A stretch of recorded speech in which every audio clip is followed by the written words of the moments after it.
Hi, folks. This is Don Meisner with the North Country Fishing Report. You know, a week ago when I was doing my reports to you, I forgot the most important thing that I wanted to pass on. So I'm going to do it this week. 2 weeks ago, Bill Locy in Canton and his wife Mel, and they've been putting on a day's fishing for kids in the area to come to their pond and to try to catch some fish. And they had prizes and they give them food and so forth. And Bill asked me, he says, could you be part of this, please? And, you know, I always want to take part in anything that brings kids into fishing. So I wanted to tell you about what really struck me that day. It was a beautiful day. We didn't have bad weather. And there were kids from all over the area that came to try their luck fishing. And these kids are all, I would say, between, we'll say, 8 and 12 years old. It's in that area that I used to teach kids with our Cornell Extension fishing program.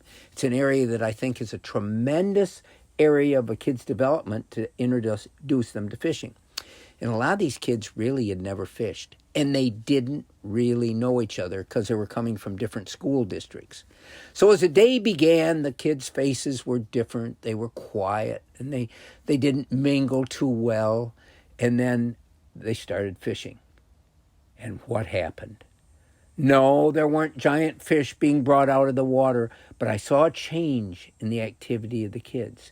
They started coming together. They started forming friendships very quickly, and they were all part of something that was so unique and special, because what it showed me that fishing can bring kids of all different socio-economic backgrounds, of different habits before, and it can bring them together. And it's something I find is the most special part. The other thing is, let's say after an hour of fishing, the fishing wasn't really the main interest of a lot of these kids. They started seeing frogs jumping along the shore. And one of the kids saw a whole group of little tiny 1-inch bullheads all together. And this was fascinating them. Things that we would take for granted, we might not even look at, became the focus of what was giving them a good time.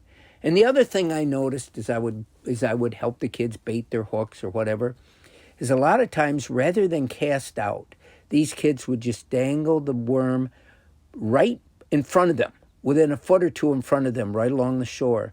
And what was intriguing them is to see a little perch or sunfish come up and try to bite it. They didn't care how big the fish was. It didn't even matter. They were discovering something that I remember discovering as a little kid on my grandmother's dock. That what fascinated me is there were life forms underneath that water that I'd never seen before, and I was mingling with them. And that's what the kids were doing.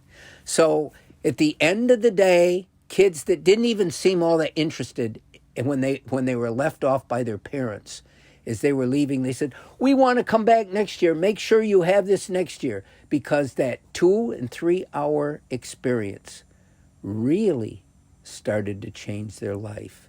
And this is what I think fishing can do. Until next time, folks, this is Don Meisner with the North Country Fishing Report.